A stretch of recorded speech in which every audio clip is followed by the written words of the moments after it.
O Arnaldo está mandando pergunta aqui para a gente, né?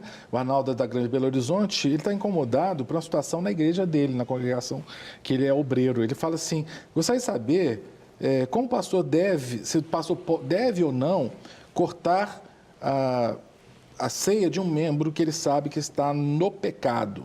A pergunta do Arnaldo é uma pergunta que muitos têm, né? Essa questão da ceia, né? O pastor sabe... Porque também dá uma coisa interessante, né, Arnaldo? Assim, só explorando a pergunta, né? Zero bala, assim, sabe? Só teve um, Jesus Cristo, que não pecou, não é isso que a Bíblia diz? Sim.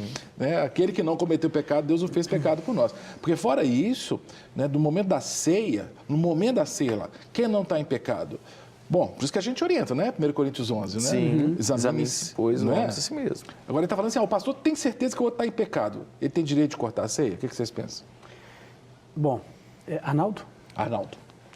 Então, irmão Arnaldo, primeiramente a gente costuma dizer, né, que a ceia ela não é do pastor, né? Ela é do Senhor. Sim. É verdade que tem igrejas que têm um entendimento um pouco diferente, mas o texto de Coríntios, ele fala para nós sobre um autoexame. Não sou eu examinar a vida do outro, a pessoa examinar-se a si mesma, e o texto, na sequência, diz, e assim coma do pão e beba do cálice. Não existe uma opção, examine-se e vai embora para casa e não coma e não beba. Então, eu gosto de uma frase do Hernandes Dias Lopes que ele diz, não fuja da ceia por causa do pecado, fuja do pecado por causa da ceia. Uhum. Então, é um momento de um autoexame, é um momento de olhar para dentro de si, o que é que eu preciso mudar. Agora, se o pastor sabe que o irmão está em pecado, é uma situação de chamá-lo para conversar, de gabinete, de ver o que situação é essa, se é uma situação que se resolve mais rapidamente, se é uma coisa mais demorada. Por exemplo, nós temos nós desaconselhamos, por exemplo, quem está não é casado, mora junto, como se fosse casado, a resolver a situação, a se casarem no cartório, pelo menos, regularizar a sua situação. Então, são situações que a pessoa não resolve imediatamente, ela precisa de um tempo para isso. Também, né? Exatamente. Mas em questão assim, da ceia, naquele momento ali, meu entendimento é que a pessoa deve se examinar, né? Eu fico pensando, parecendo um juiz de futebol, assim, você pode fazer isso, não pode fazer aquilo, né? Porque eu vejo algo que o pastor Sidney comentou que, para mim, é de extrema importância. Mais do que você trazer um juízo, né? Uma sentença, não pode, você precisa instruir. Uhum. Instruir, na verdade. Porque o mesmo texto de Paulo, em 1 Coríntios 11, vai dizer que aquele que come e bebe indignamente, ele se torna responsável, réu, por aquilo que ele está fazendo. E come e bebe juízo para si, que é duro, Perfeitamente. A pessoa está brincando. Eu acho que o pastor devia ter esse carinho. Querido, conserta a sua vida, porque você vai estar trazendo maldição para si. Assim, a gente sempre preocupa em orientar exatamente isso, sobre o cuidado, o zelo, o posicionamento, observar quais que são as dificuldades e instruir. Porque o maior ministério de Jesus, no meu entendimento, foi o ensino.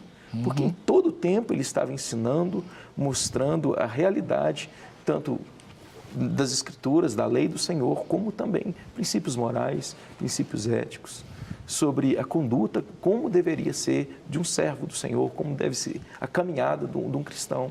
E nós comentamos no nosso programa de hoje até sobre isso, sobre o fato de não termos, de muitos usarem até mesmo de púlpitos para extorquir, para oprimir, porque às vezes não há um ensino. Algo que nós, como pastores, jamais podemos deixar de fazer, de ensinar a verdade, de ensinar os caminhos do Senhor. Isso eu vejo de extrema importância. Mais do que você falar não, é você instruir para que a pessoa possa se arrepender do seu erro, se arrepender do seu pecado e viver para a glória do Senhor. E se atentar também, acho que complementando um pouquinho, é que o Senhor está à mesa. Sim. Há muitos que desprezam a mesa do Senhor.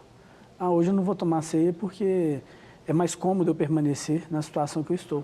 Então, tem muitas pessoas que, às vezes, na hora da distribuição, ela opta por não pegar o pedaço de pão, o cálice, para continuar em uma vida de pecado.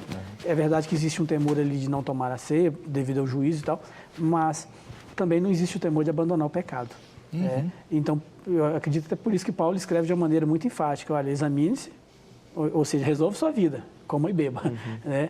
Porque o Senhor está à mesa, Ele nos chama a ceiar, Ele nos chama a participar desse momento, E muitas vezes preferem viver no comodismo. O dia que eu resolver minha vida, eu tomo a ceia, só que está ficando sem comunhão. Pedir perdão e se arrepender, porque se não tiver arrependimento, Exatamente. não é? É apenas um remorso e vai fazer de novo a mesma coisa. Verdade. Não quer ficar um segundo por fora da nossa programação? Agora você pode nos acompanhar através das plataformas digitais.